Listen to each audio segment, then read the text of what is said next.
Yeah. Assistant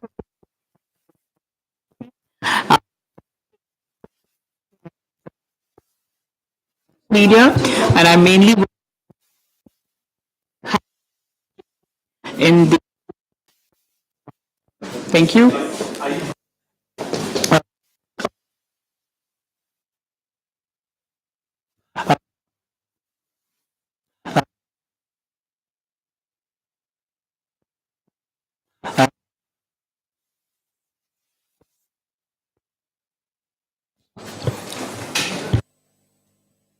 Some,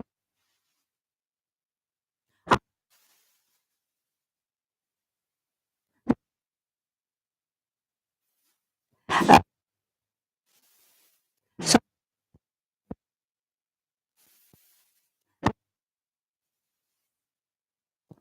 much. Yes, Assalamualaikum everyone. This is Dr. Hansa Zaman, Assistant Professor of Marketing at Zabis University Islamabad campus, being host in today's panel, and I have amazing experience in today's session. Thank you so much for coming at Zabist. Assalamu alaikum. Good. I'm Shabir.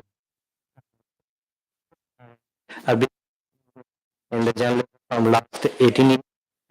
Right before Al Jazeera English and different other as well. I am associated with a number of professor and in city. Thank you very much. Assalamu alaikum.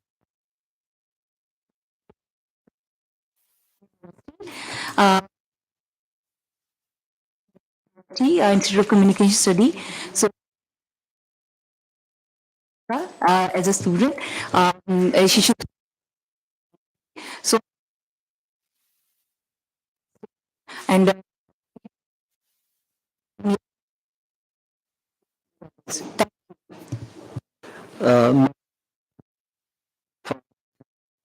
And this today's discussion is that I was on the right to information law and convener of the subcommittee on security of journalists. Thank you.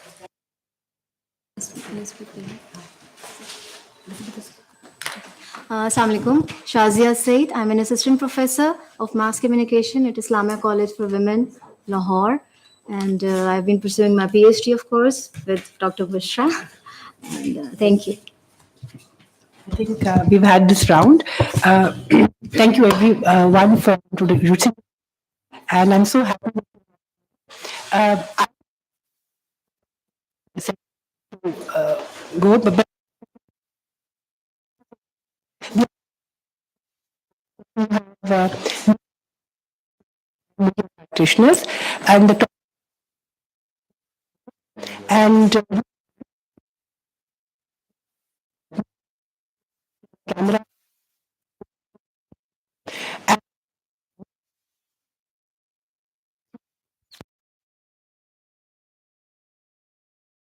so we basically wanted to focus on this aspect that how can we bring how can we improve the media curriculum? How can we help in pointing out what is existing at the moment and what is the way forward? So the academicians have their own point of view and the practitioners have their own point of view. And so we would like basically that how we can sort of merge the two and create new ideas. Now, the thing is, why are we having it like this is another reason is that we feel that everybody's idea is important. I'm only here as a facilitator. I'm not here as to lead.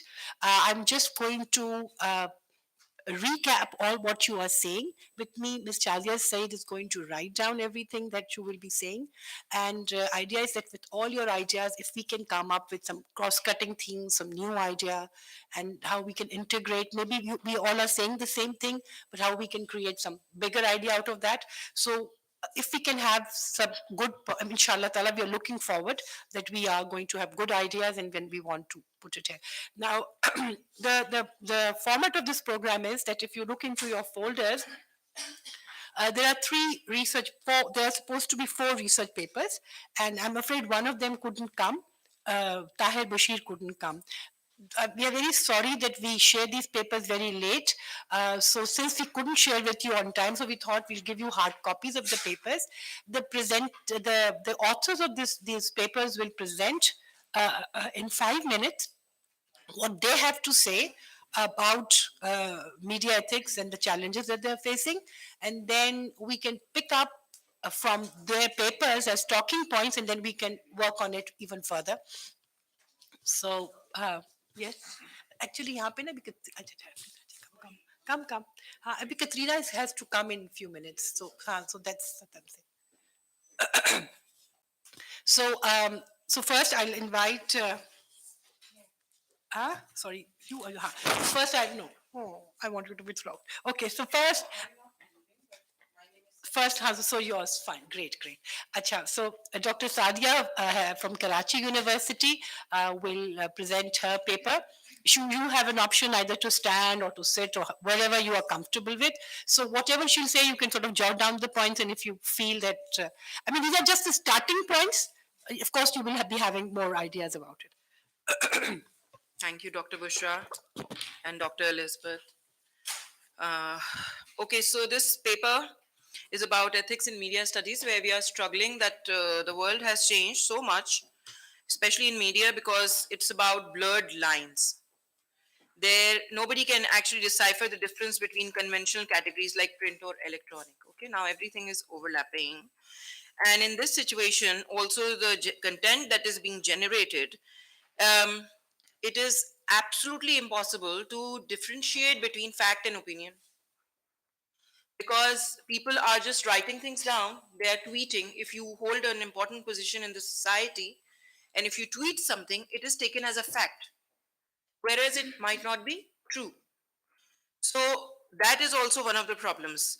Okay, for example, and also content most often comes from the individual rather than an institution. क्योंकि अब tweet कर देते हैं लोग Facebook पे they post on Facebook, they tweet, and then obviously there is no institution which can be held responsible. There have been times whereby even in high stakeholders like politicians and political parties, ministers holding important position in the country have said things, and the party has said that this is not a party line. So now the power has gone into the hand of the individual, and obviously then ethics reporting has to be then taken care of, that how to report these things, whether are they fact or opinion.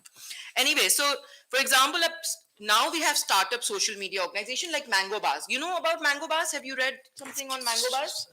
Yeah, amazing startup. That is the disruption that we talk about in the media scene. Mango Bars is a disruption there. Traditionally, the ethics teaching comprised of the print journalism. Initially, when these departments were made, they were all journalism departments. Later on, we turned into mass communication. Still, social media struggled for years to make us mark.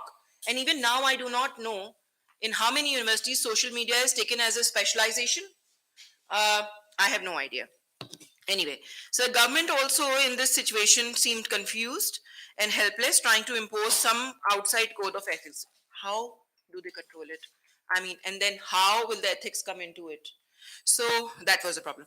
So the basically some of the pointers that I have given in my paper are some old issues, okay, but they have been drastically worse. They have worsened over the years, and some are new issues that have come up because of social media there. So the first one is being first to cover versus getting the story correctly. Humko sabko pata hai. We all know that there is a breaking news fervor whereby if one channel, and this is a newsroom whereby they said that, for example, like channel A said that, okay, producer is saying 10 have died, and then the other person said that, okay, channel B has 15, so we have to show 20. Okay, so That breaking news fervor has actually, we have to double check, we have to triangulate every story that it used to be in the in the olden times, as the gatekeepers had a rule, and rest you can read. Okay, now I've written a lot, and then I've written that in the time that these things will be read, some, because what I wrote was that we have to imperatively stop, look around, observe, gather facts, double check before filing the story. Yes? So if somebody is a journalist here, they must be thinking that, itni der mein to dabbe ghuma diye jate, breaking story would have come. Dabbe ghumane ka phenomena, this breaking story, those boxes, they come. That is the dabbe ghuma diye. So the journalist would say, Dr. Sahaba, aap to hamara waqt zaya karwa rahi hain, you're just wasting our time. See, coverage without biases, we have to work it out. The world has become very, very complicated, and we all have biases. We have to accept those biases, but we have to try and work in an objective way, probably in an impartial way. Biases have also become very complicated. Now there is no black and white. Everything is in a shade of gray. So that is also very important.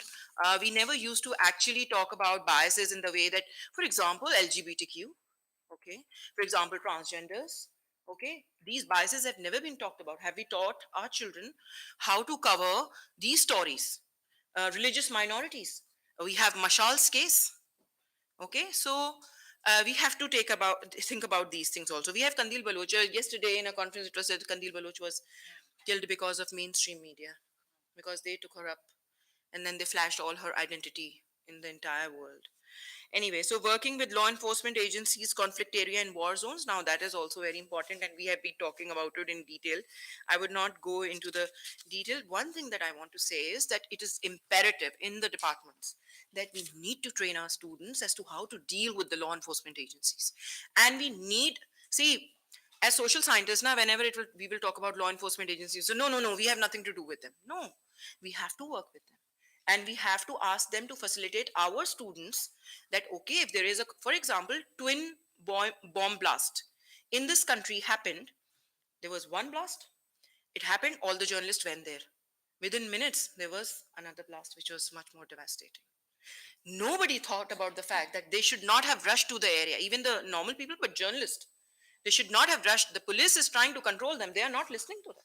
So they have to listen, and we have to train them early on. We have to train them that, okay, yes, it's you, they are not to tell you to file your story and the way but you have to follow. If police has cordoned off something, then you have to, there have been incidences whereby press was told, please don't cover bit by bit breaking story, because people are still held hostage inside, and the terrorists are also watching your transmission. So it was very difficult in the beginning, and they said, oh, they are stopping us. So we have to train. Sensitization towards individual groups or institution, covering marginalized strata of society, we've already covered. Commercialism versus content, whereby the marketing head comes and he tells you that you have to remove this story because, half-page advertisement has come. Or there was a Katrina Kaif lying at the bottom of Jang Akhbar. She was lying like this at the bottom of all the newspapers were like this, and this actress was lying at the end, at the anchor story, where the anchor story is. And then similarly, the news and Jung printed the entire front page as an advertisement, entire front page. And all the stories were then moved on. Dawn did not do it, but Jung and the news did it. So where are you going to draw the line and tell these commercial interests that, no, we will not do it. No, sorry. And similarly in electronic media, we all know, I mean, there's an important story going on, and then there is a break of what give me a name of a TikTok break, in between. War situation is going on, and then there is a break in between. Ramzan transmission on going on, and then there are people are dancing, and yeah, one Maulana in between, two Maulanas, we have dancing girls. So I mean, I'm not judging the morals and ethics of it. I'm just saying that, thoda sa little push them away. We have to say, okay, yeah. Acha, okay. Users of social media. Now, this is very important. We have to put it alag se. And in I don't think so any of the courses that are being taught in the universities right now, they give you any sort of even a chapter on social media ethics. whereby how the journalists should be behaving on social media, how they are picking up the stories, taking content from social media, generating content on social media. Okay, then intermingling the two. For example, there is this story in which a father is beating up a child. And this, no, okay, let's get. Do you remember on Facebook there's a story by the this woman who says big gayi hai ye government? Do you remember? Anyone has seen? Student must have seen it. This woman was so irritated that she swore like anything. And she is a middle class, lower middle class woman. And then akhir mein she says big gayi hai ye government. You know, the government has been sold. So that story was picked up, put on the mainstream media, used so many times that this woman now cannot go out of her house. Did the media house tell her that we are recording you? Did the media house tell her that we are going to post it somewhere, even if not on the mainstream media? So these young people who are going around looking for stories have to stop and realize that social media has a lot of power and can actually destroy people's life. Great. So that is also there. Thank Then you, Sadia. yeah. With And that's it. This is the last one. The current crisis in the media has been stemmed out of many issues, one of which is directly linked to the subject we are addressing, which is the lost ethics. And because of this social responsibility theory, we can foster inclusivity, diversity, make And, space for debate, inspire conversation. thank you, Dr. Sadia. I think you've covered lots of points and like there's a lot to talk about. We have another Dr. Sadia. She's from Fatma Jinnah University, Rawalpindi, and so and we're going to sort of time us. So we're going to have exactly 5 minutes. I'll keep it short. So thank you. Thank you very much, Dr. Bushra.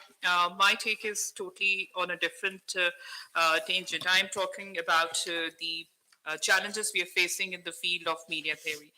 Why I'm talking about this is when I was doing my PhD in United Kingdom, I was facing this problem that I was working on an issue which was totally Pakistan based, and there was no theoretical guideline available. What theory is basically? Theory is the systematic observation of any social phenomena. And I was trying to look at that how young university students are learning from news and how this digitization is making them more aware about information and everything. And there was nothing available. There was user and gratification theory, and all those theories are quite redundant. And the UK universities, they say that we are talking about interaction now. These theories are quite redundant one. Luckily, I had a summer school in Germany and I went there and they were talking about theory of mediatization. And I said, yes, this is a theory, I can use that. And then all the Germans were like, how can you use this theory? This is a theory from a technologically saturated society. And then I had to convince them that in Pakistan, we have different segments. We have a university student category, which is quite technologically saturated one. We have internet all the time. These students have 97%, they have smartphones with them. So this segment is technologically affluent and this theory is applicable on that. But then that left me with this understanding that we need to have local theories. And I was surprised, why do we not have them? So when I came back, I applied to HEC and now I'm working on this project and I'm visiting all universities and I'm meeting faculty members and students and asking them what challenges are they facing when it comes to media theory? Why are they not producing theories? And if they are, what things are actually, what are the obstacles? The major thing is there is a prominent paradigm shift. We are no more traditional mainstream media people. And the paradigm is, I'm very it's like I can say this with very confidence that most of the media scholars in Pakistan, they are still not able to see what actually has happened. The paradigm shift is totally taking us away from social sciences to more in towards complex hard sciences. We need to collaborate with computer scientists at the moment. They are the ones who are designing programs. They are the ones who are designing small softwares to detect fake news. They're doing data journalism activities more than us. So I see most of these technological fields being run by computer scientists. They are working instead of us. We on the contrary, are doing social analysis, cultural analysis, and ethical. So my take on this is that theoretical knowledge has to come from us, and for that, another important thing is that Michael Foucault, he has very clearly informed us that we need to understand the dominant discourse in the society to counter it. The dominant discourse in society at the moment is technology. So technological algorithms, trying to understand them, that these all things are very important. So this is my take on this, and this is one like which I have tried explaining in this paper, and I am meeting many professionals, especially media activations, and I've talked to them, and this process is going on and on. I'll stop this, but I would definitely like your point of view about that. When it comes to theory, do you feel we have sufficient? We do not have sufficient, then how to counter this all? And when I'm interviewing students, they have given me different feedbacks. They say our professors, they are very busy because they have a research burden, they have HEC criteria to fulfill, and then they say us, come on, pick on an easy thing which you can finish on time, because there's a specific time and funding available. So we have some research constraints as well. We need to talk about them, which is probably stopping our theoretical productions, and instead actual knowledge generation is very much dependent. We are totally depending on West for all these subjects. So that's my main point on that. Thank you, Dr. Bushra. Dr. Samira Batul from Lahore College University, you'd like to sort of share? We are also putting you on the timer, Samira. So Definitely in time, thank you, inshallah. thank you. The topic on which I'm going to talk about is freedom of expression versus hate speech. So, being an academician, I really feel that we must be knowing the difference between freedom of expression and hate speech.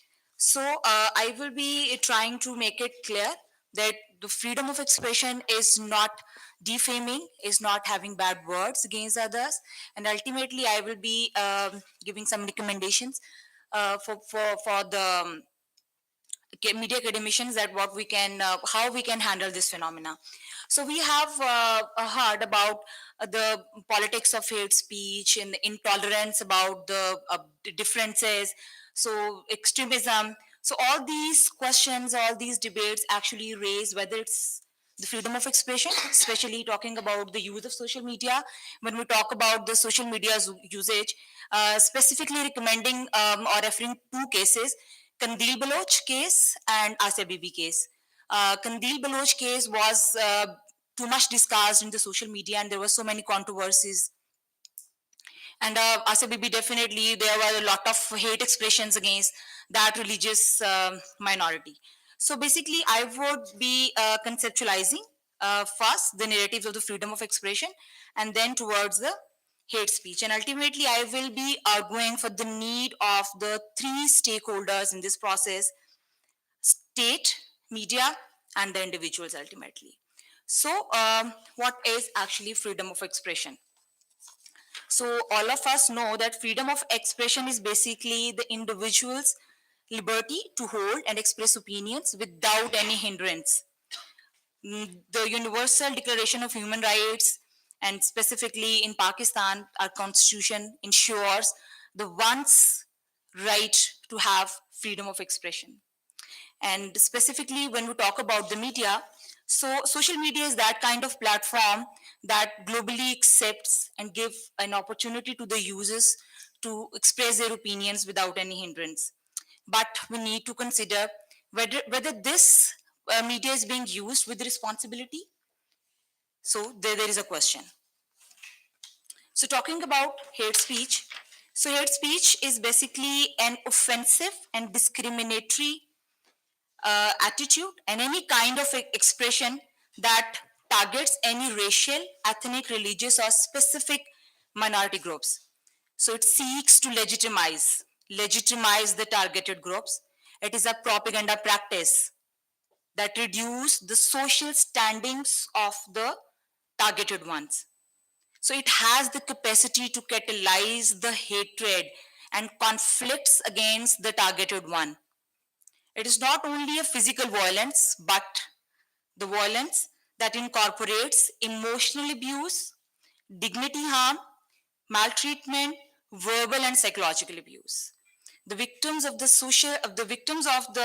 hate speech actually lack social power.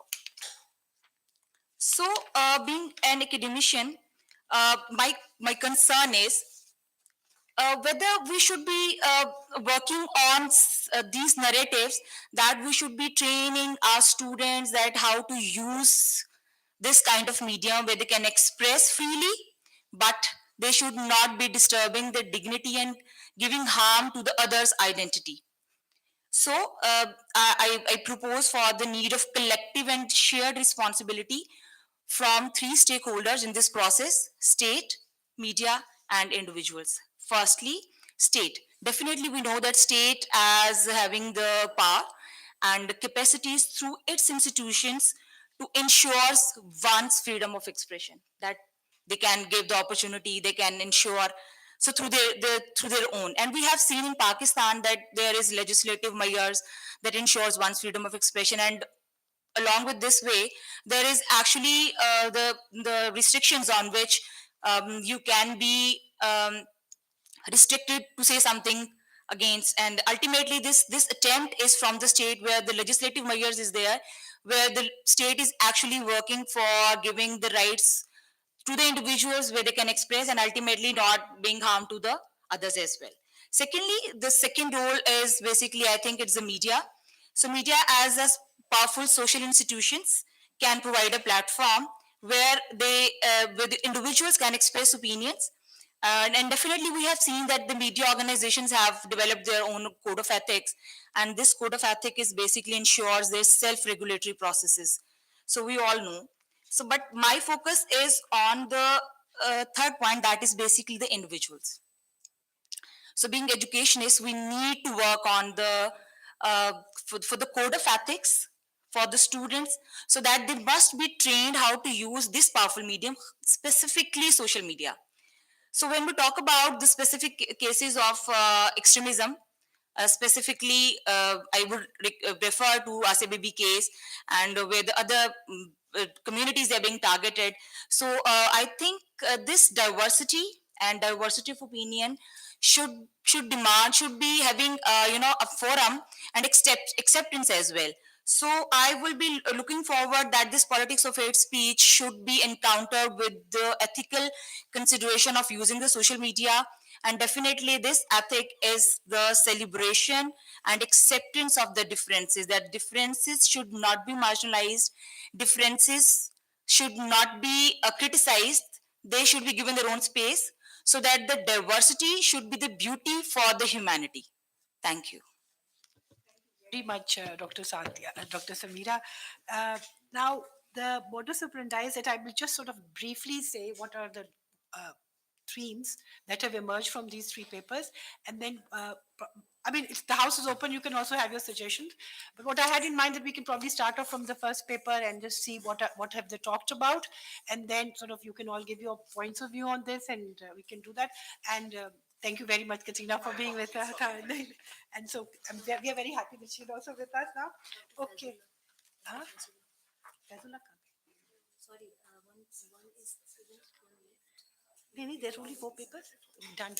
No, no time. Okay.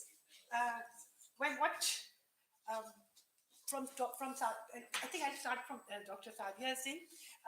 And then I'll come to yours. Dr. Sadia's concern is basically that when we are talking about media ethics, or when we are talking about any issues on the media, we don't have our own way of explaining the phenomena. Whenever we are even looking at our own social issues, especially with reference to media and the society, we are looking at it through the lens of the other. And we are not being creative in finding out the explanations for our social phenomena ourselves. So there is a very serious need of theory building here. And then the knowledge creation. So I think this is one of the main concerns. We can talk about it later also.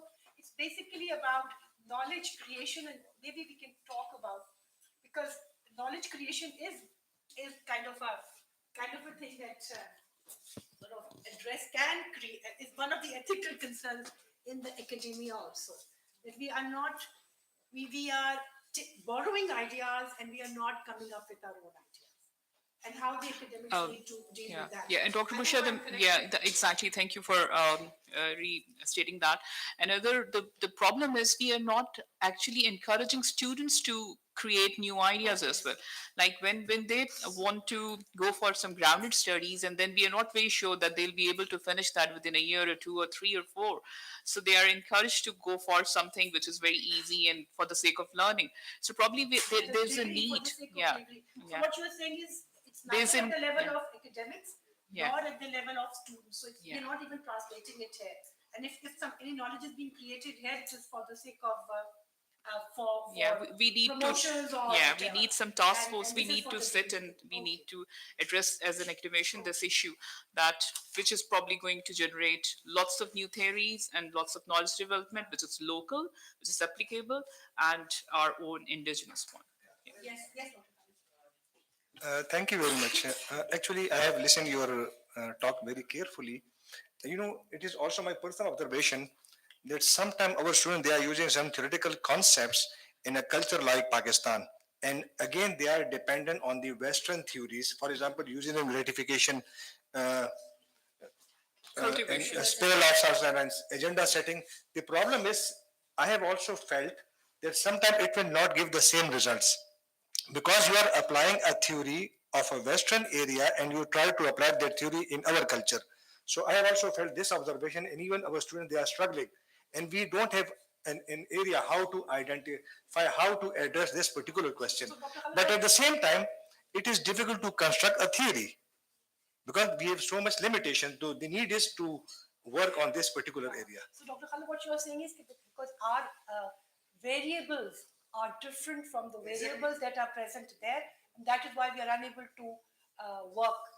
I mean, that is why it's not fair to apply those theories there, because there the presuppositions are different from the presuppositions that we have. With sort of yes. So I just put it here for everybody's convenience. He's saying that we need to be more indigenous in our approach. I don't know. Yeah. In our theoretical approach. Yes. So we have to work on our own. I mean, everybody. Because Dr. Bushra, Please help me yeah, out in putting it down every here. theory has a background. So the people who are proposing these theories from West, I mean, most of the theories there after World War II. So there were situations in which those theories were made. So probably we need that exactly context. So the probably local we context. need to define our context ourselves. Yes, and we need to see what our social problems are, and probably this is the point where we can actually do reverse engineering for our problems. Yep. Can I ask for some recognition of diversity in the concept of the West, please? Because in the West, you also find much post-colonial studies which are actually aimed at decolonizing our own curriculums. So please let us recognize that too. I'm one of them, and many students actually are waging campaigns now in my country as we speak as for decolonization of curriculum and programs. So let's, if we can agree on that, and that has to do with also that some media theories look very universal to me. I mean, the agenda setting and the way in which news are, I mean, there's some universality here and there's some particularity. So if we can agree on that too, that would be interesting. First Sadia with 1A, I guess, and one with 2. One thing you said, which I think is half theoretical, half just ethically compound, that is when you talked about this woman whose life was more or less destroyed by the media. We have worked a little bit with that because we see that when there is a pack of wolves, well, then being media, then that is, I mean, one of these media might not be unethical, but when they all work together, the ethical problem grows. And with social media, this is multiplied many times more. So the sort of quantity of ethical breaches or ethical doubtful things, that is in itself something to theorize around, I have a feeling. Then there was something you said, Sadia, with you said the dominant discourse is technology. Maybe that's right. In climate, if we can touch upon climate change a little bit, yes, there is the technology fixes everything discourse within the amendment of climate change.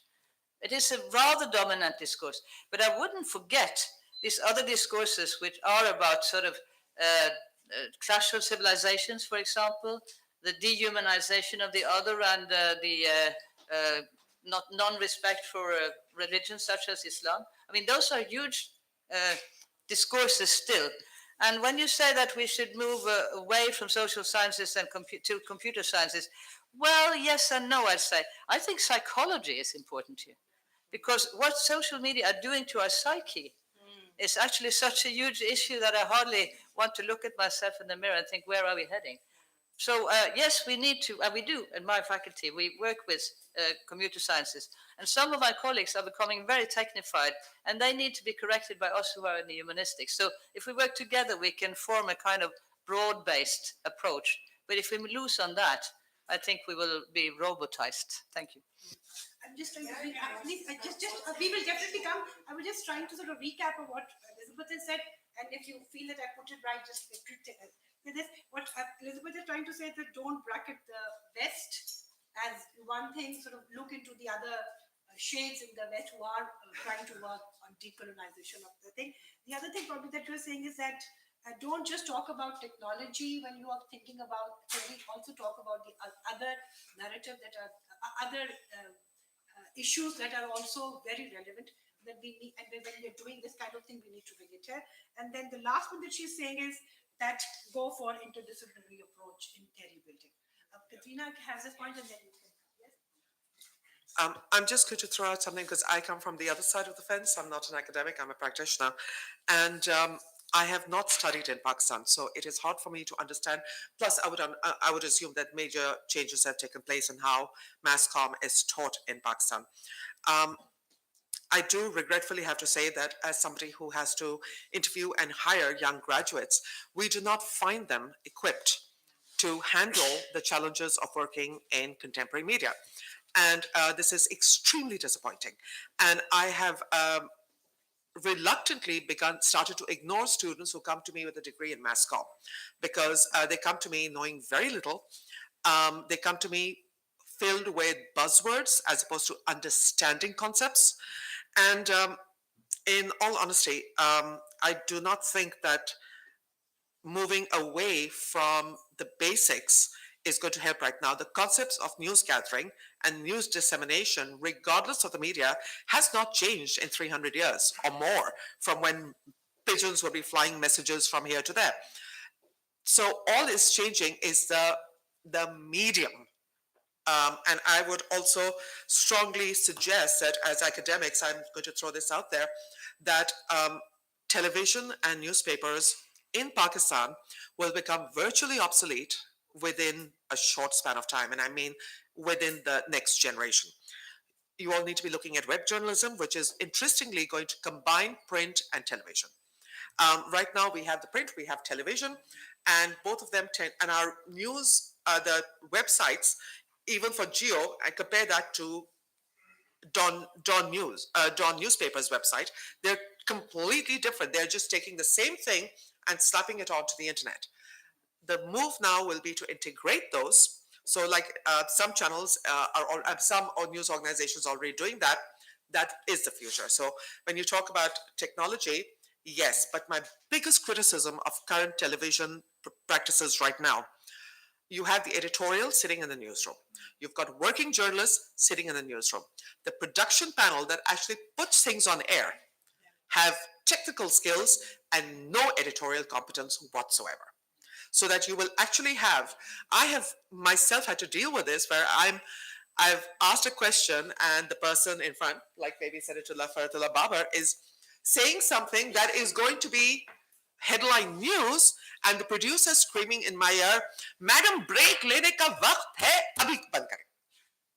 And if I don't stop, they would cut me off. Now, as an anchor of a program, because unfortunately we have this caste system in the media, they wouldn't do that to me. But haven't you often seen a news anchor saying something, asking a question, and it's gone? There's no answer, there's no response from the person, or even the anchor saying, "We'll come back to this later." Because the production panel is running, and who's driving them? The marketing department. This ad will run at 3:24 for 45 seconds. We've committed, we're going to be paid for that. Editorial can get lost. right? Katrina, So, I'm so sorry. I'm sorry, Just wondering, I was just wondering, we could have just sum it up, and then before we go, I'm going to give you another chance, and then Okay. you can come, because, yeah, you missed the first paper. Yeah. And in the first paper, we will be addressing exactly what okay, you just said. and the So last word I will wondering- just leave you. No, but The but gulf- to miss out on this point, Okay. you are going to bring that point, but in One last point. Yes. The gulf between academic preparation and the actual workplace. Okay. There is a huge gulf, and we need to talk about how to bridge that gulf. Okay. So what I just sum it up, what you're saying, that we need more skill-based things, because the people in the organization get disappointed.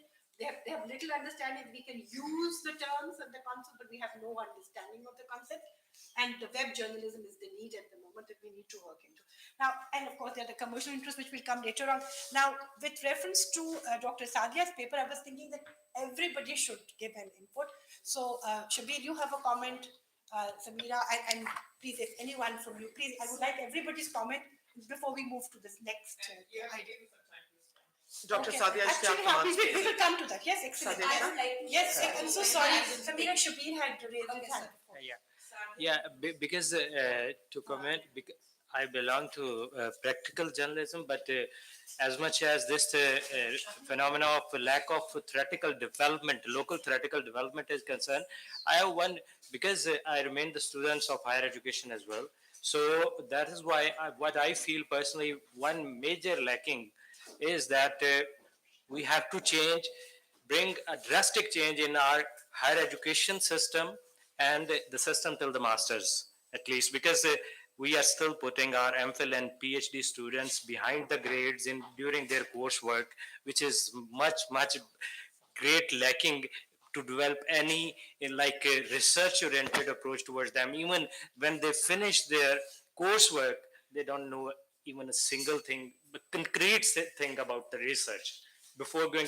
So because they are going behind, I have met a lot of PhD students. When they are in their coursework, they are worried about this, that there should be A. PhD students should not worry about A or A plus in any coursework. I even oppose this. There should not be exam for PhD students coursework. They should present the papers. They should there are a lot of academicians here. They can suggest more better than me. This is my observation about being the student of MPhil and PhD.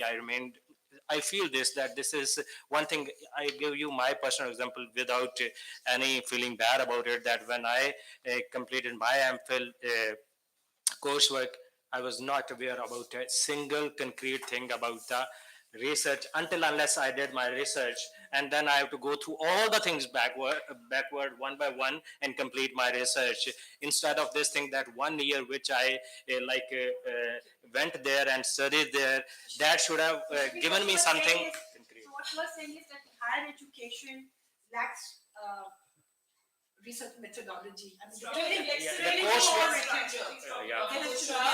The structure should be flexible. The structure should not be so fixated about the fact that, okay, fine, 3 CGPA nahi aaya to qiyamat aa gayi. So the structures of the student should not just be focusing on the grade, they should be working on so as media academics, we need to relook into how we are giving higher education. I mean, we should not go into structures. It should be about giving knowledge. Yes. Relaxed. Yes, I was thinking, Athar, if you have a comment. And real life examples, maybe, so that they can put things into context. And they should see. I'll tell you another thing. So when people are doing researches here, okay, the problem is that they're dealing too much in the numbers, because the quantitative data is God. Okay. Now, whatever qualitative work you're doing, okay, to khud se kar ke likh diya, they are just thinking on it. So the point remains that we are not really looking at the issues in the way they have to be seen. These are all media students. If they're doing some sort of research, we have to train them. From first year, we should train them in research. We should not give them research or course in final year. And that is okay, great. Start researching about everything. Well, yeah. And the research should be the basic thing. Athar, and then Athar, sorry, you have a comment? I'm a practicing journalist, so I don't know much about theories, to be honest. But I personally believe we don't need any special theory for Pakistan, to be honest, because it's the same argument we have about our democracy. Oh, we must look at our democracy within the context of Pakistan. So people argue that we have some sort of limited democracy because we are culturally different. There's enough material out there. People are fellow human beings, have worked hard, they have produced theories, and there's enough material. We can learn from them. I'm all for new theories in Pakistan, but I do believe that there is enough material out there which would benefit us immensely. That's my take on this particular point. Other points I'll come to. Basically, we are right that there's a lot of information, but the ability to make sense of that information, Context. or the patterns that we have that emerging from that information, that is the need of that's where we need theory. So, and that's where the academics come. You wanted to respond first, and very briefly, so that we can move to Dr. Sadia's paper also. Yeah, I'll start with yes, I did mention about de-westernization and decolonization of theory. So you can see the reference there. When I was saying technology is a dominant discourse, obviously it is one of the dominant discourse. This is creating some challenges for the knowledge development and content development. That was my point. Obviously, there are many dominant discourse in this changing world. But referring to Katrina's point about practical skills, look, what the situation at the moment is, we're teaching communication, media, and journalism under one degree. So that is why we're giving them everything in chunks. And when they go to the practical, it's all little of everything. They are jack of all trades. And so journalism schools, somebody, Dr. Tam in the morning very clearly said, we need proper journalism schools for journalists. Students who are going to be the practical journalists. We are training them to be intuitions, analyzing media content. So that is a problem. And you're not the one who's saying this. I was taught this in Germany, that in their top newspapers, they're not taking media students. They're taking people from English, they're taking history. Exactly. Even we had a degree in history. We have a some of the he was in English. So there's a more debate required. And this is kind of international debate that media students, when they go to media, they know about buzzwords, exactly, and they're not aware about anything. So maybe this is again a talk table that how to solve. Actually, you know what has happened here Is it true that even advertising is part of the curriculum? Yes, public relation is there, production is there. Think of a thing and it's all in mass communication. From interpersonal to intrapersonal to group communication. So I think what you're trying to say here is that one of the problems in mass communication education is that there's too much has been put into it. And the result is that we have got a lot of hodgepodge and we are very confused. So are we really teaching journalism, or are we teaching them communication theories or whatever? So this is a problem. Dr. Bushra, that needs to be one thing, if I'm not crucified for saying this, is that I always tell students mass communication is a contentless subject. It's a skill-based subject. We teach you skill. Khabar, you make news stories, you make package, you make falana, dhamaka. So far, in our department at least, I have seen IBS curriculum, social sciences degree they are giving. From first year onwards, they are grounding social sciences subjects and they're hammering it into them.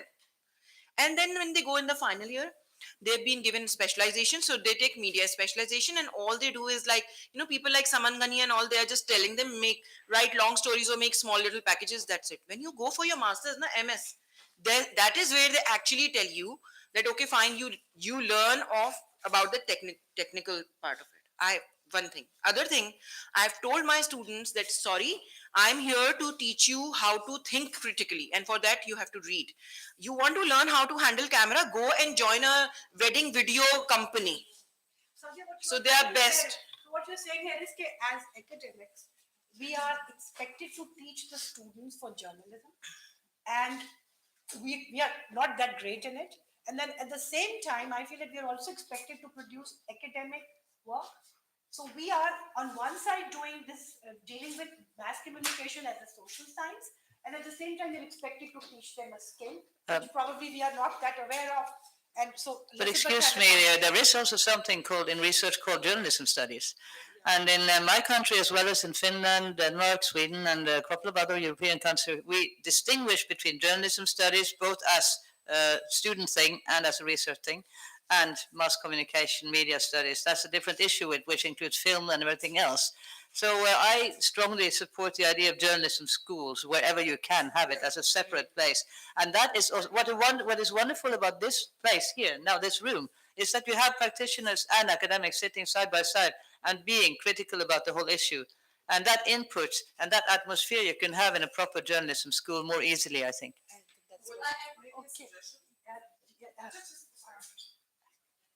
Maybe you might ask some working journalists to write either abstracts or short about what we are looking for as employers, and maybe that should be disseminated to faculty and students. Yes, that's very good idea. Please put it down. Yes, Samira, you have a point. Little core concern that is basically when I was working in my PhD, I tried to incorporate a theory. Theory development is definitely a core issue in mass communication.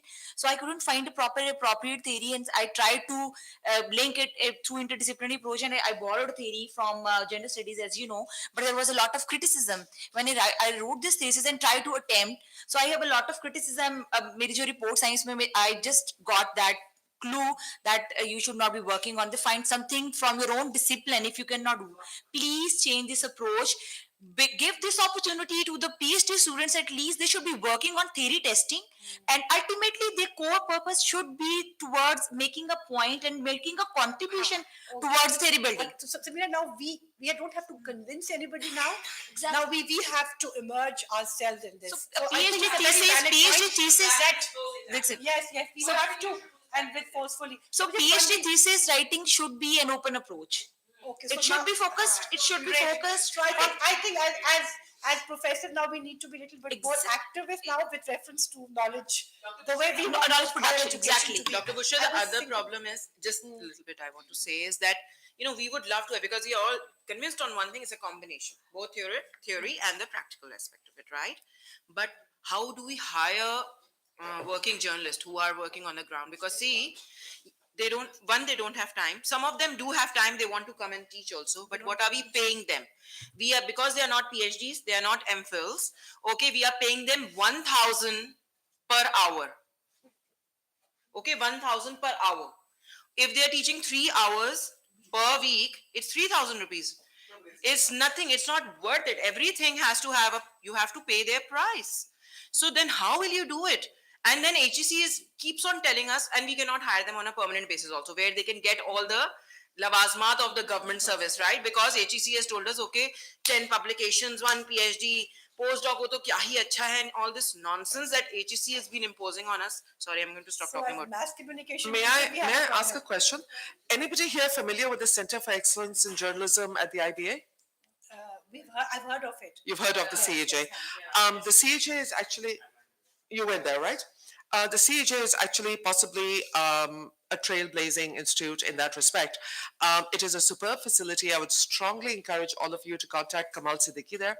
He's a working journalist. He has been a working journalist all his life. And I was on the board of CAJ when it started. So there was a huge input from the working staff. And it is hands-on, practical, and they have visiting journalists, not faculty. Look, we don't have PhDs. I don't have a PhD. We go in there and they select a topic, and then they ask us to get in touch. And anything that we feel we can contribute, we go in there as visiting speakers. So that is, they are giving professional undergraduate. Yeah. And so the thing is that if we want to improve our journalism education, we need to bring journalists as teachers, but we have a problem with reference to their paying. We also have a problem with reference to their teaching abilities. At times, they're very good journalists, but they're not really good teachers. So that's also a problem that we face. Anyway, I was just, would you like to say something, or should we move on to the next topic? I'll just make a very brief comment before you move on to some other subject, and then I speak on the ethics of media. I was absolutely fascinated by the discussion of the learned academics, and we have been talking about implanting values. But I think that more important than that is to see the condition under which the journalists work. If 26 journalists are killed in the last 5 years in the line of duty, and not one crime is investigated and punished. How can really we implant certain values on those media persons who are so insecure? The owners of the media, they will insure their cameras and their equipment, but the journalist is not insured. His life and security is not insured. Therefore, when we are talking of the values which the journalist should adopt, we should also keep this factor in mind. The second thing that I would urge you to keep in mind is the erosion of the institution of professional editor. What has happened over the years now is that the proprietor, the publisher, has also taken over the position of the professional editor.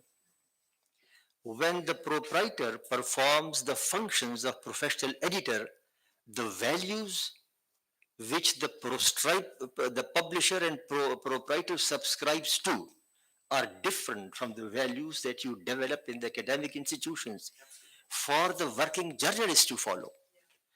Because even if he is fully versed in the values, his editor is not a professional editor. His editor is a proprietor whose emphasis is on economics and money making. तो ये जो issue है इसको आप देखें कि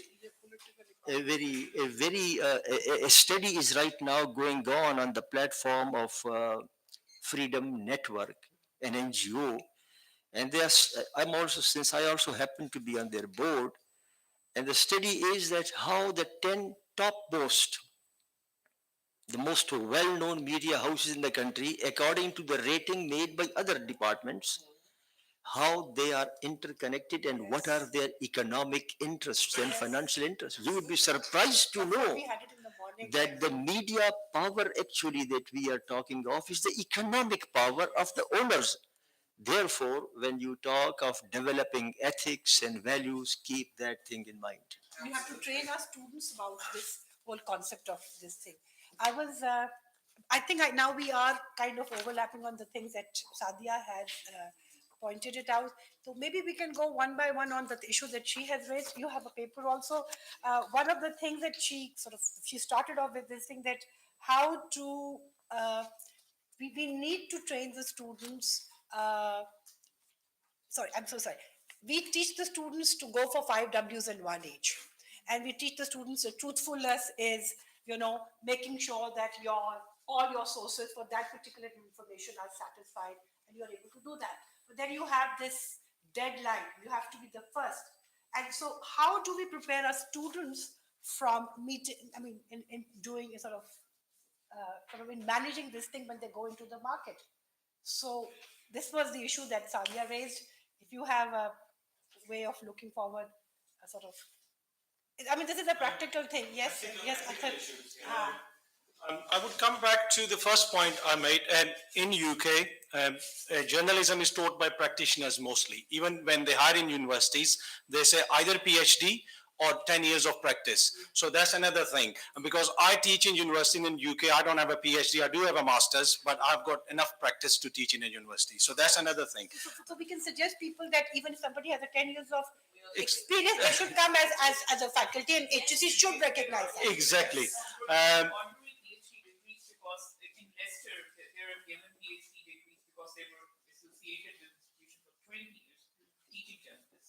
So then we don't need to have those titles with them, just experience is good. Dr. Sadia Saiba made a point about ethical issues we have in media.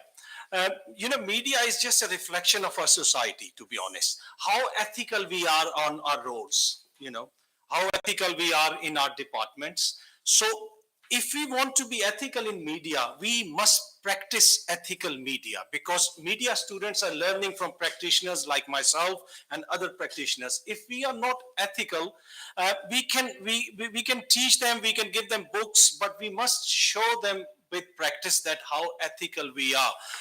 Let me give you an example. In UK, you cannot identify a victim of sexual crime. that is punished by law. If you identify a victim of a sexual crime, you go to jail. So I'm bound to do ethical journalism there. Even if I would like to identify someone, I cannot, because I would not do that under sunshine.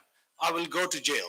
So certain ethics, with over the years, with practice, then journalists become more ethical, and they, with ethical practices, it becomes sort of second nature.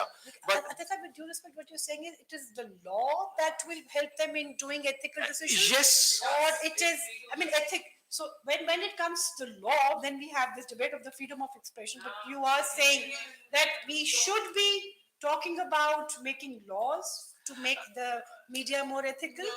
I'm sorry, maybe I missed the point. There are certain laws like Magistrate Courts Act, Court Reporting Act, which clearly says what journalists can report and what journalists cannot report. Here you have a case in Supreme Court from 7 to 11. We have 30 programs. Everyone is talking about that case. And then they complain about freedom of expression, because freedom of expression comes with certain responsibility. I've been working in Pakistan for 9 months. When I came here, people were telling me, oh, there's so much restrictions on media, you cannot do ethical journalism. And I have come to notice that I can say anything and I can write anything. That undermines everything, to be honest. Let me give you one example. In 2003, BBC broke a story about Iraq's weapons of mass destruction. The journalist Andrew Gilligan, he wrote that Prime Minister Tony Blair made a speech in House of Commons, and Prime Minister claimed that Saddam Hussein can deploy weapons of mass destruction within 45 minutes. So the BBC said that claim was sexed up.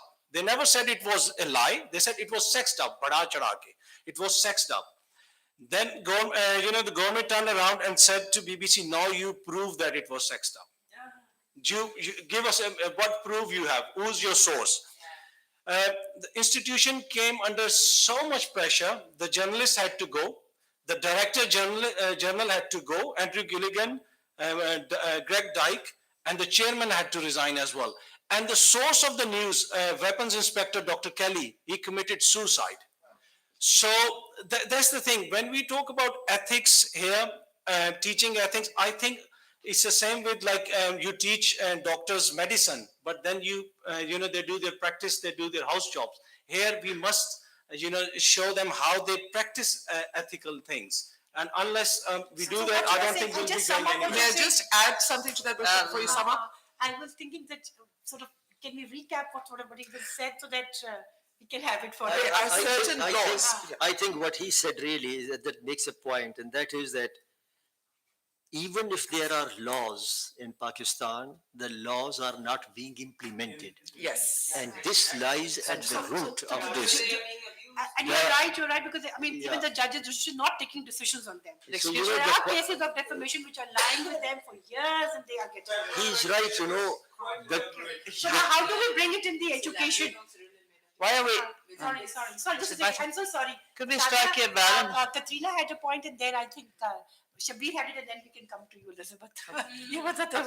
I would just briefly just point out that the laws exist. They're not being implemented, absolutely. But equally importantly, there are code of ethics that are encapsulated in media practices. I would assume the faculty have access to those materials. We have a separate course on media ethics and law. Do you have access? Do you have access Yes, to it's what all was online. gazetted and written by the press club? Through APNS, CPNE, Press you got Council, that. Okay. Pembra. We teach them. We teach them. Okay, I just want to that has been signed off so on. what is happening here is in few universities it's being taught, and in the others it's not being. It's not being taught. We are not taught. I would. So this is also, the point that we need. I have come across only one book by Yasmin Rehman.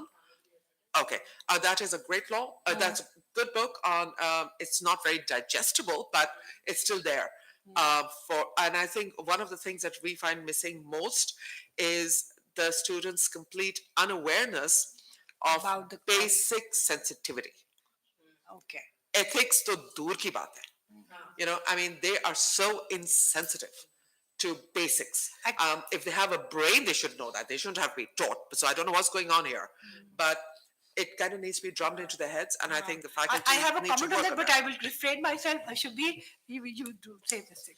Yes, basically this subject is very close to us being we're working journalists because we have to go through this almost on daily basis, and there are a lot of issues. One very good issue which Athar raised, and one very important point which I think that our universities are missing.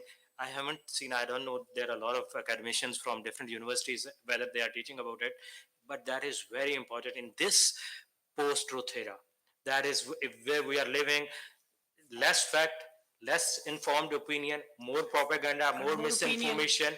The subject which I feel that now journalism schools should have must subject, that is about how to deal with the fake news, how to deal with the fact checking. That is becoming a very technical issue, and that is becoming very ethical issue as well, because this is something which is now becoming a security issue as well. So you're suggesting that in media education, rather than just talking about ethics, we should actually be giving them the skill how to go and look for truth. Basically, my point is, because we are talking about something which academics should mix in their media education over here, which I understand about this. So this is such an important issue that with the ethical values and all these things, we have talked about it a lot, but we haven't talked about this thing, that what problem is coming to us in the, what is the in skill the that journalism, they need to basically develop to great danger. You know, seek the it truth. is now taking us to the wars even. The recent example of the Adil Dar confession of Pulwama attack, that has no substantial fact checking that whether it was original or not, and that like brings two countries, nuclear powers, on the brink of a war. So even no official confirmation, because there is a certain aspects of checking the facts. Because I have attended one very good. Shabir, with lots of respect, can we come to her, and then we can sort of, I'll come back to that point. Yeah, exactly. We've got your point that you're basically trying to say that the students need to develop the skill to seek the truth. They should be taught. And they should be taught to seek the truth. There How should to be a seek, subject how about to seek the truth. Yeah. Yes. Yes. And especially how to Okay. verify. Yes. Because there should be a clear subject about how to verify Great, the facts. great. Okay, yes, Elizabeth. Yes, in our country, we have recently got developed something we call factual.no, and is a joint effort by several media institutions. They've paid a little bit into that, and they have this institution where everybody who sees something they believe is maybe not a fact, they can put it to these people, and they do a thorough checking, and then they say false, somewhat false, somewhat right, correct. They do that, and there are in other countries I know as well. That is also, I mean, in Norway, it's a model just between the media institutions, but it could just as well be between media institutions and academics. It could be an idea. I want to say something else too, because I think law, yes, in many countries that I visited, which have emerged, for example, from dictatorship to democracy, such as Indonesia and Tunisia, they discuss, should we have a huge media law, or should we have more self-regulatory principles? Is that self-regulatory principle, is that something of the West? Or is that something that is a good idea and not have too much law? I believe, I mean, we have general laws that apply to the press as well, for example, defamation and insult. And in addition, you have some rather tough blasphemy laws, if I'm allowed to say. And you, Sumira, you mentioned Asia Bibi, but you didn't say anything else. Did she break the law, or did she really not? No. Exactly. I mean, you didn't say. And you said that one can say everything in Pakistan. Can one really? About the defense forces, about the military, about nuclear weapons, these things? I think there's no countries where you can say everything. Yeah, I don't know. within limits, I can say more than I was able to say on BBC. So Oh, wow. I can say with that. As a comparison, he's saying that you can get away with more. I even, sorry to cut Yes, you, sir. I even second Athar on this. Because I wasn't finished. I had one more thing, because I really want to embrace what you said, Faratullah Babat. I've been a lot to Afghanistan. Last year, 18 journalists were killed only in that country. And the same rule of impunity applies there. So I think that is another thing that when my center is doing it, elsewhere is doing it. We're doing it now with the FC College in Lahore, running of safety courses for journalists so that they can be more safe when they do their job. But on the same time, the law system or the law enforcers have to really be lobbied to do more to investigate these cases, because it's really a shame that 1 out of 10, on a global basis, 1 out of 10 are brought to justice, not more. Uh, John, may I respond? You have raised a good point, and that is that whether media is free to talk about the army and the security establishment. I think that the right to information law, which was passed last year in 2018, and of which our journalists have not made good use, I think that law, in my view, is a significant advancement. Because until now, until this law was promulgated, any question that a journalist would ask or anybody would ask about the security establishment, it would be easily torpedoed by saying that this involves issue of national security. I'm a witness to this because before this law, when we raised questions in the parliament, for example, we raised a question as to whether there is a law which regulates ISI, and prompt came the reply that this is secret and sensitive. When we asked a question whether the military officers submit their annual declarations of assets to their headquarters, we didn't ask to make it public. Pat came the reply secret and sensitive. But right now, the things have changed in the right to information law. Now, if you ask a question about the security establishment, and if the government wants to withhold it, and they say the security considerations, he has to give in writing as to how the security considerations overweigh public interest. And when that explanation is given, you still will have the right to go in appeal before an independent information commission. Even that, after that, in two areas, and we borrowed this principle from the Johannesburg principles in two areas, even the plea of national security cannot be taken. Number one, if it involves corruption. A question about corruption cannot be withheld from answering on the basis that it is a national security issue. And number two, if imminent danger to life is involved, somebody has been kidnapped, let us say, and you ask a question that I want to ask from the ISI or the MI or the IB, whether so and so is in your custody or not. That's all. And since danger and threat to life is involved, then under the new right to information law, this information cannot be withheld. But I'm not sure how many of our journalists, they know about this. And I don't know how many of them have used it. They have not. At least they should begin to make use The of it. commission was just, the ability to access it was just formed last week. Mr. Azam is heading it now. Earlier, it wasn't even allowed. Now, if you ask that question, they're bound to give the reply in 21 days. If they don't give reply, you go to the Information Commission. The Information Commission is set up not by the government, but by the Parliamentary Committee and so on. I mean, there are hurdles in the way, but at least the door has been opened. Yeah. So now, but just a second. Okay. What? And I just was asking Katrina also. Please then comment about Cyril Almeida's case. Pardon? Cyril Almeida's Cyril Almeida. We can, but I would just like to make one point, Dr. Bushra, which I've been a little unfair in my previous remark, and it just occurred to me.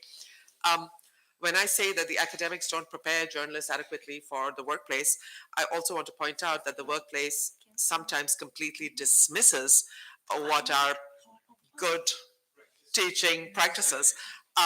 When you teach, let's say, your students on how to professionally balance a story, and then there will be a ruthless news editor who will say, yeah, but where's the masala, where's the spice? So I do have to acknowledge that there is the fact that the media is very ruthless, and the lack of time also pressurizes us a lot. At this point, for me, this is a learning experience to be with here with you, all of you, to learn maybe how to bridge this gap. Yes. I will again really urge you to create some kind of formal linkage between the workplace, and it should be a two-way street, not just the journalists coming and saying, this is what we want. I think the academics also come and saying, hey, this is what we're teaching. Because academics are not that glamorous. So, I mean, and the media people are more glamorous. So at times this thing is, their I point know of view nothing is, of what you're teaching. And that's actually making me sick. I should know. yeah, I'm what so you're glad that teaching. you are here. Before I come to you, Shabir, I just wanted to say that what we've got from the previous conversation is that we need to bring safety of journalists to the students. We have to teach that one thing. And there was another point that I've just missed out. Well, it was something about training our students how to seek truth. I mean, how through the Right to Information Act. Okay. If I've missed out, please let us know, because there are very important things that are happening around here and we don't want to miss it out. Yes, yes. And Shabir? I will just say a brief suggestion that on the point Babir Sahab, Farzul Babir Sahab has taken up, that this RTI is such a wonderful thing. I tell you what results this can produce. I was on the panel of one award, a Agai Award, and believe you me, four winners of the Agai Award from KP, they all later on told us that they did the stories through RTI. So this is such a wonderful thing It's an authentic that way of going that should around. be. And my suggestion is, because you are taking these things, that how we can improve our curriculum, especially. So when you teach media ethics in law, this RTI should be like a Very much separate part thing, of the separate, course. because this gives you such a wonderful source and That's credible a source, legitimate, yes. credible source. Because when you put a request for RTI, because I want to share that when I interviewed that person, that after winning, that he won, and he told me that he told me that so much hurdles are there, but still he has put 120 RTI requests to do the stories. He got 20 replies in time, and he did only 5 stories, and those 5 stories are all wonderful hit stories, because credible information and accurate information, no one can challenge that information, so they should know it, that Okay, how to request I it. was just wondering, we can sort of move to another very interesting point that we also, Sadia has pointed it out, that how do we also need to sensitize our students about the marginalized section of the society, and we do sort of teach them what is news when the when the man bites, when the dog bites the man, it's not a news, and when the bites the dog, it becomes a news. So I mean, that is so everything that is. I mean, are you following? Sometimes it's all this is glamour. Wherever there is glamour and conflict, that is news. So I was thinking that this is also one of the challenges that we have in media education. That how do we sort of train us to? We try to tell them, look, this is where you need to sort of put your voice for the marginalized section. But when they come into the mainstream media, they cannot do it. With lots of respect, I mean, there is this girl at the back who pointed out her hand. So if you want to say something, and I'm sorry I missed you. I just did a thesis on data journalism. So the right to information law you pointed out, it was a BS thesis, of course it was limited. But in that I asked about journalists, working journalists who were just doing data journalism. They were saying we have data journalism. They were like a handpicked people who were doing it. They were saying right of information law is there and we don't use that, right? But when it comes to national security and like you get those vague ideas that are present in law and you are just said, we cannot give you that information, that is classified information, right? And then I said there must be a way so that you could give them some request back and then they could say that, this is there, or, this is not a national security issue. But the thing that so that you 40 days time period is there, you have to give them a request and then they get that. Even then they reject that. That is true. That is true that there will always be a resistance against that. But the law provides for the remedy. As I said earlier, that in case the information is withheld, you have a right to ask him as to what is the reason. And the reason should be in writing, and the principal officer of the ministry has to give a balance. And then the balance, he will say that the considerations of national security outweigh the considerations of public Right good. to information. When he does that, and you receive that letter, you might be convinced that yes, the considerations of national security overweigh, and you might not pursue. But supposing you are not convinced and you say no, the reasoning given by the principal officer is not adequate, there is an information commission. And the information commission is an independent body. It will go to the information commission, and the information commission can decide against the principal officer, or it may decide in favor of principal officer. But even with this provision, and as I explained earlier, in two areas, the principal officer cannot take the plea कि ये national security का मामला है. Two areas में, one corruption and the other imminent threat to one's life. In these two areas, and these are basically principles evolved in 1994 in Johannesburg, and they are called Johannesburg principles. And our RTI for the first time recognized this. And I tell you, when we were making this law, and we knew that the security establishment will have serious reservations, so we invited them and we said, let us listen to you, let us hear what is your point of view. And do you know what did they say? They sent us a letter and said, this is a very sensitive matter, and we would urge that the parliamentary committee should not take up this issue until we give an NOC. This is a letter from the Ministry of Defense signed by a section officer to a parliamentary committee saying not discuss this. This is very sensitive until we give an NOC. And then of course our committee said who to the hell with this. So the pressures that तो मैं आपसे ये कह रहा हूँ कि this is what has happened. इसलिए now it should be taught in the academia, by the academia, and the young journalists. They should, if nothing else, they should just pilfer applications, demand information, and we will eventually hit upon something like gold mine. I would just like to make a quick point. Second, I would second Senator Saab there. Even in the UK, this is taught in universities. There's a website called What Do They Know? I used to send information requests every week. Certain journalists have made their careers. You send requests to jails. What are prisoners eating? But there was a huge resistance from UK Parliament when there was information request for their expenses, MPs' expenses. You all must remember that. The MPs were spending money on their duck houses, on their champagnes, and they said, oh, we cannot give you this information. So that case was taken to the High Court. Professor Rebecca, her name was Rebecca something, I cannot remember her full name now. She's American. And she took the case to a High Court, and there was a possibility that she would lose, and she would lose everything, her house and everything. And so there is a resistance from all sort of But I should like to point out that this Pakistan RTI law, you will be surprised to know, unbelievable. You can ask questions about the courts. You can ask questions about the parliament. You can ask questions about the security establishment. And not only that, you can also ask a question about any NGO which is partially or totally funded by the government. Supposing this is Zabist, a private institution, if it has ever received government funding, you can ask any question about Zabist, about the staff member, the faculty, the salaries, anything, if Zabist has received a government funding at some point of time. Our law is really so comprehensive. Yes, you're right. But I was just. I'm so sorry. Can we move on to the next thing? Okay. The point is very well taken, Farooq Sahab. Thank you very much for bringing this right to information. Now, I was basically wanting to say that when the news is all glamour, how do you talk about the marginalized section that includes women, that also includes ethnic groups and minorities? They don't make into the news. And so that's another thing. And we at the department do teach them at times, but at the same time, some of us don't teach at all. So sort of this is the one thing. Yes, Sadia, you have a thing.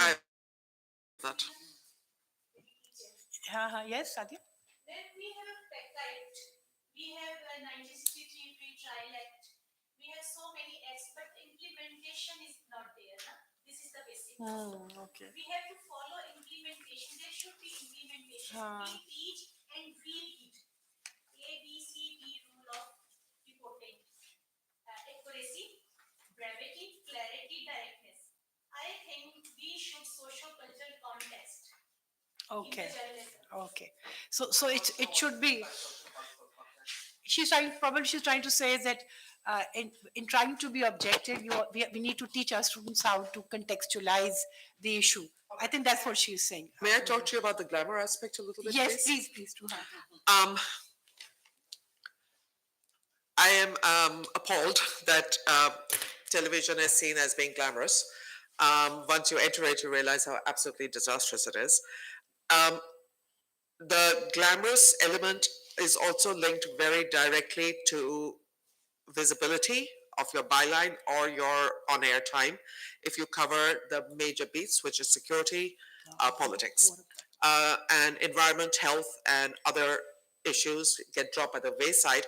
And I very regretfully have to tell you also that promotions are sometimes based entirely on your visibility and your byline. And so it's a very complex scenario, and I don't know how to academically translate that. But all I can say is people, young reporters come to me with story ideas, but somehow they can't seem to break free from their own mindsets that can sometimes be very, I'm trying to be polite, very rigid. I'm not sure how you as professors. I think that's what I think Sadia tried to point it out. Okay, we need to bring those critical thinking. Sadia, the other Dr. Sadia. Critical thinking and also which is lacking in our education, Okay. media education. So we are Maybe. teaching them the theoretical part, but we're actually not developing those skills. But of what critical about and analyzing what the about skills. trying to So make we have them to come up break? with exercises. We are facing with this current generation of students the fact that all this. I'm sorry, it sounds silly, but Ziaul Haq and what happened then is the result of what we're seeing now. Because even the journalists who entered the field in the 80s were products of that era. And I'm told that the faculty is also very conservative. How do we fix this? I think we have moved a little more now. With at least in the public universities, we are having a lot of open debates on things. And what we couldn't have in Punjab University 10 years back, we are having, like we're talking about transgender, we have done PhDs on that, we have done it on homosexual, but I mean, there are just very interesting things that are happening in the universities. Unfortunately, they are not surfacing. How do we bring this? That is something research that up? we need to address. They are lying in our thesis, in our libraries, but we are not putting them in the. Dr. Bushra, there was a And suggestion that is one of the reasons that why we formed we this have AMCAP. we Yes. have radio stations, we have television stations, we have newsletters, and I think those are the places where students can put up these stories and they can talk about it. But then we do not So have should we? commercial So television. I think we need. Yes, we we need start- to we need train to our start working on that. researchers to make it more. Yep. Let's to make it talk easier about the work done on radio and for the public also. for- So there for finally the- needs to be shared. that could be one possibility. Okay. Is there any academically Can we there clip it? blogs, websites that would take student contributions? Can we We are so thinking far of we starting have our the AI website. journal now. So Yes, far we have but I the want to- This is websites very only. interesting.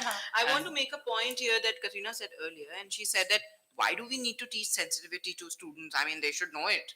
And that's correct, because any Z-Shaur person, as you know, they're 18 years of age, they should know. So we should be talking about the intake also, Dr. Bushra. Look at the universities. How are they admitting these students? What is the procedure? And I think it's the same thing with the teachers also. When there is no merit at the teaching level, that's also translated in the But students. you are taking students, even teachers, yeah, and you are taking students how? Open merit? You're drawing list on open merit, right? Even if you're taking a test, it's an NTSC, NTS test, right? Which is a, what kind of a test? IQ test or something? Yeah, okay, standardized test and something. No, we cannot take these students like this. Now in IBA, again, I will give that reference, that IBA gives you a standardized testing, that, objective question. Then they ask you to write an essay. And they will check the essay only when you clear, and there's a minimum eligibility. There is no such thing, merit order. We have something like more than 1,000 applicants. And then it's very difficult to check on their essays. So it's not easy. No, but I tell you that when they, okay. Who are the top? who will make the cutoff point, Points only at some those point. essays are being checked. So we need to, what is she suggesting, that in media education, we need to be more transparent and more creative in admitting students. And I would add, like, also in recruiting the academics. And at the same time, I feel that the academics also need continuous workshops. Yes. Can I say that Teacher is not always a teacher. They also need. but the technological discourse rules? Sorry, just- This thing. Okay, then Shabir, sorry. We should restrict media education to a group of elite students. medical. Yes. This is not, engineering. I think, it's creative science, it's creativity, and it should be inclusive rather Yes. than, discouraging people. So regardless of their background, their, academic capability, we can still teach them. And this is something, I think anybody with basic education can learn media. Media, So sir. we shouldn't take Or we don't. Although, Sorry, Shabir had wanted to say. Shabir, can you be a little brief and then we can Yeah, come to Samir? I just come to your point that you earlier said that why less coverage to the minorities and all those things.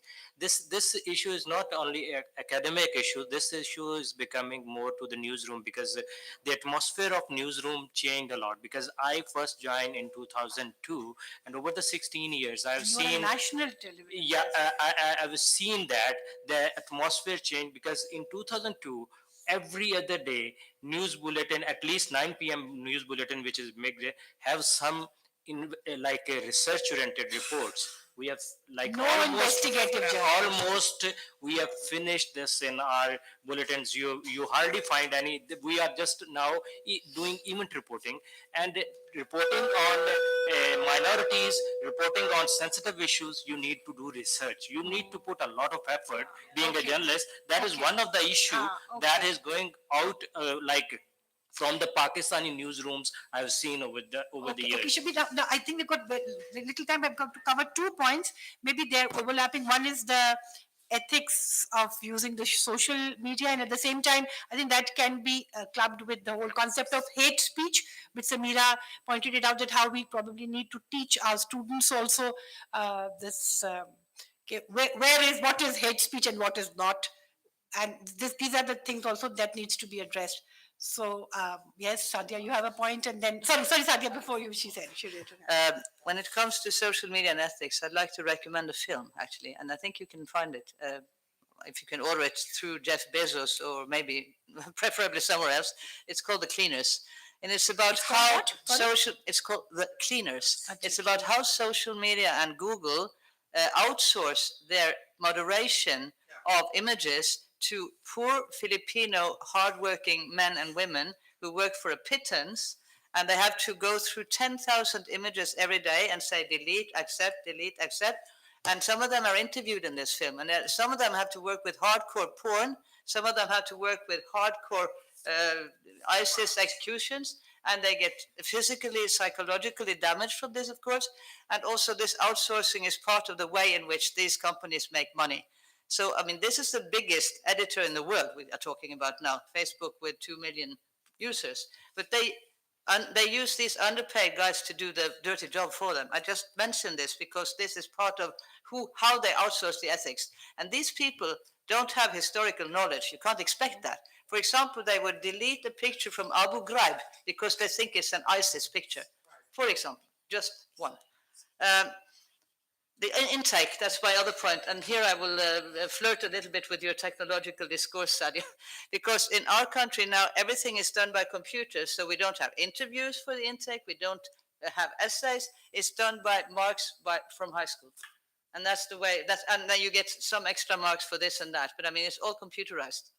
And it's not good. I just have a question. Madam, I am confused, Dr. Bushra.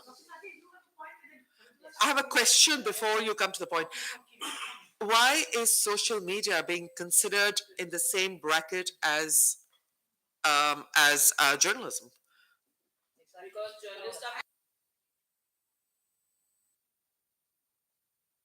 That's different. That's different.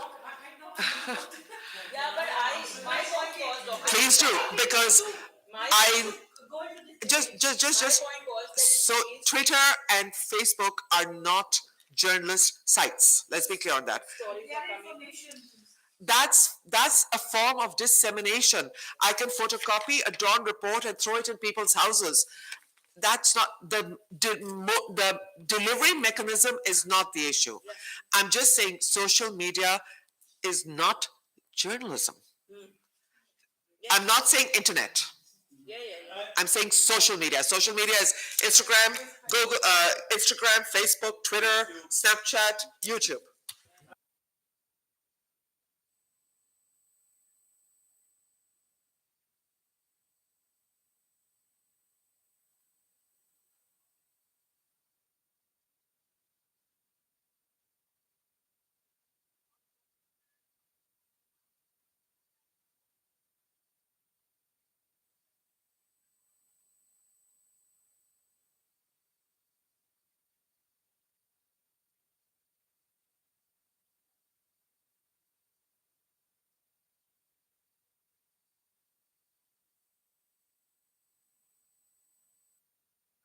let's just be very clear. Let's not confuse it. How did I get my information before social media existed? Somebody told me, right? Some kele wala, some fruit seller said there's been a bomb blast, right? So there was correct, but I will still not run that unless I have checked it as a professional journalist with my sources. I want to ban forward as received. Let's not confuse that. If something is on social media, it's not news until a credible news site says it's news, and they will say it's news after they've independently verified it. I think there's a lot of news which is on social media.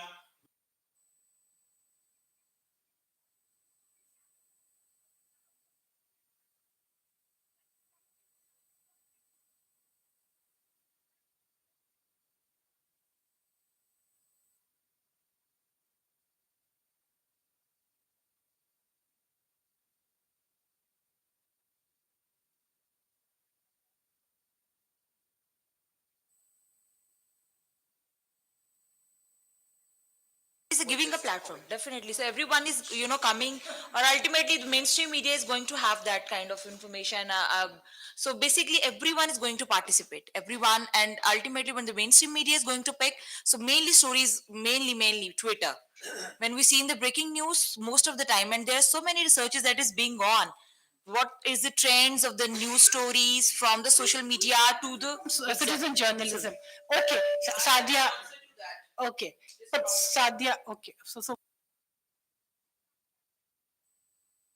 Yeah, one quick point. We were doing a research about when there was lots of things were going about data journalism in West, and then we started knowing about what is happening in Pakistan. We came to know that NGOs are the ones in Pakistan at the moment doing excellent data journalism stories, and they are uploading those stories on their website so they can actually get more money from the funders.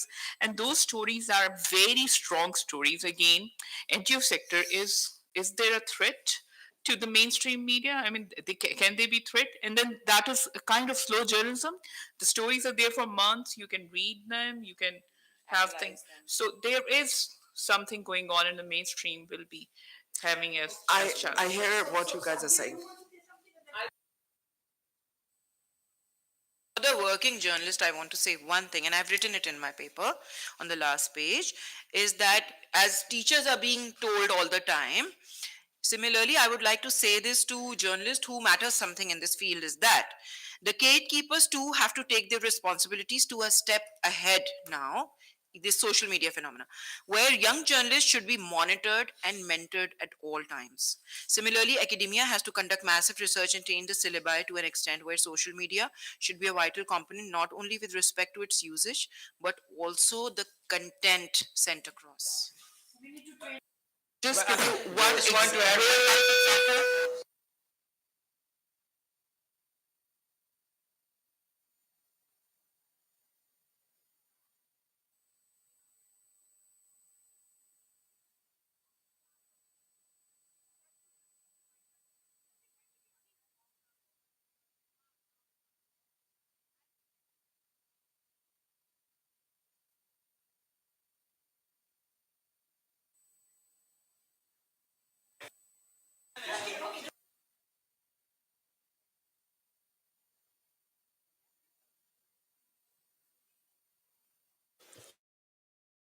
I mean, it's a really wonderful debate from both sides.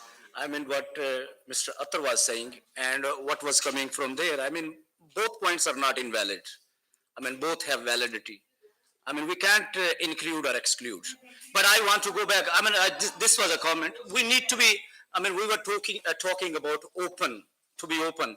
So we need to accept. I mean, we don't need to be too, I mean, putting all others. So, but I want to come back. There was some comments on the students. I mean, their sensitivities, their intelligence, their motivation. But as a teachers, we also need to have a soul searching. It's a both sides. I mean, maybe we are more important than the students. What we are important to them. I mean, what kind of reading levels we have as a teachers. I mean, that makes a very, when I was a student, I used to hear from my teachers that, oh, that's not important. Practical knowledge is very important. That's what you have to do with the books. But I'm afraid that how you can have a practical knowledge when you don't have a theoretical knowledge. And there was some debates about the contextualizing theories or उनको पाकिस्तानी लिबास क्यों पहनाना कह रहे थे we want to ये मैंने बाहर भी डिबेट बहुत सुनी है देखिए mass communication theories or media theories they are scientific theories. So scientific theories, let me say something. Scientific theories are theories. You can test them, you can contextualize them, you can modify them, but with a logic, with empirical evidence. We become too sweeping. Suggesting is that we need to actually sort of motivate our teachers to read more so that they can give better. Dr. Busha, my point is, we usually talk and the review what we are doing on the research. Yes. Well, we were talking about the research and that's in the, library. That's why I was saying in that context, we need self-searching. Most of the researches are not able to be published. We know that. So we need to ask ourselves, what is the in research? media education, one of the problems is that the teachers are also not I think as a teacher, I say, we are to we are also learn passing the notes. students. We need to be critical. We about never ourselves. bring our student that level, that intellectual level. Yeah. We never bring them to that intellectual level Yes, I get where they can think critically. We talk too much, but there is no practice. Dr. Yusuf, Please. Thank you. Very valid point. There was an interesting bit of conversation about the social media and the mainstream media. And one of the essential features that distinguishes the two is that in the mainstream media, there is pre-publication verification.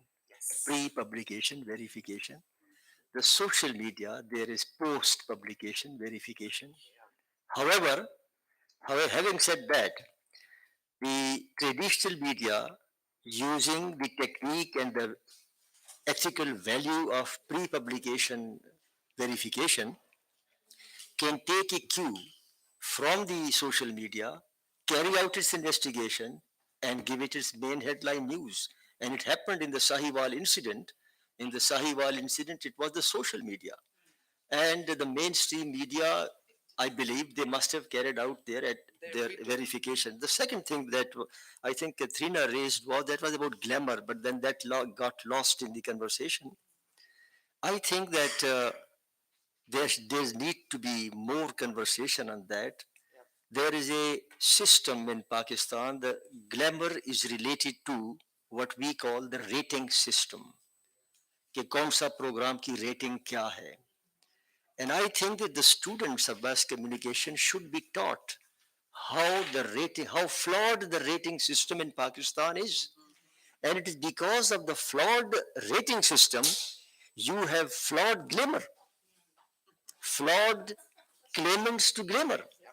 I tell you, I say this because this issue came up in the parliament also. And the system of the rating, this is not the time to discuss about that. The system of rating is absolutely flawed. And you use the term of outsourcing. The manner in which it has been outsourced raises many questions. So I think that is an area of the media ethics which has not been given due attention, that should be given due attention. That also we want to know. Maybe this can be a fitting final remark. What is news? And no, because you may have heard that we had a rather, for a small country, terrible terrorist attack by a right-wing extremist in 2011. And the ones who broke the news were actually the children who were lying there with wounded, looking at the others dying. And so the tweets were there many hours before it came out on air. But the journalists who were sitting on their desk, what they did was to interview expertise who believed this could be a Muslim thing, So who had the truth there? So, I think the reason I want to say this is not that I think that news producers are everywhere and there needs to be confirmation and checking. But the other thing is that journalism is reduced. Journalism is endangered. That's why I opt for journalism schools. And the way journalism is in danger is that they're glued to their desks and their internet, and not going out in the field so much. So the ones that are out there seeing what's happening, they produce some kind of material that will become news. And if they went there, it wouldn't be news. So views is not news. May I just add one thing, and then I would please? like to wind up because आप लोगों को चाय पीने 4 बज गए. Okay, let me just quickly point out that I think a very valuable way of understanding technology today, which the kids know better than we do, is to put it in the forms that we knew before technology came. Okay, do you all from Lahore? Do you all remember the story that erupted 2 years ago that children were being kidnapped for their kidneys and their livers? Yes, yes, right. I know. It created hysteria, and the social media was promoting it left, right, and center. Who sorted that out? The mainstream media, who went out there, who interviewed the cop, where were the bodies, right? So the minute the story ran on the mainstream media, the next thing that happens is a social media, there's a body of a girl lying in a cotton. Do you all remember that? Kamla Hayat, myself, we all got that picture. It took us half an hour to find out that that picture was 4 years old from Indonesia. So please do not, social media Literacy is required. Always checked by the mainstream media. So social media literacy is very required. I mean, this is how we could say, I know. I mean, this is the term that we use. Should be very small comment.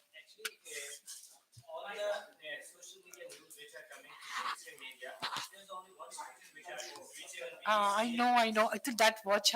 Sorry? Which even BBC, AFP, Reuters, the big companies, they have hired a company that fact check for them from the content of social media. That is a must which is missing from Pakistan. But without that, using social media content is such a dangerous thing that everything comes with the false fake news. We need to train our students with that. So that's why there's a need for having such institution which can verify that fact checking through technological. Okay, so वो हम करते हैं वो ethics वाले course. Okay ji, thank you very very much. Honestly, today was a kind of a dream come true. I really wanted this kind of collaboration and taking out something out of it. And we're so happy that we just don't have practitioners and academics. We have a politician who is also very much part of it, alhamdulillah. So I would like to thank you, and after that I would like to thank Allah, God Almighty, for giving us an opportunity to be here together and look at the ways how to move forward. Of course, this is not exhaustive. There are many things that needs to be looked into, but at least it's a step forward. Yes. Please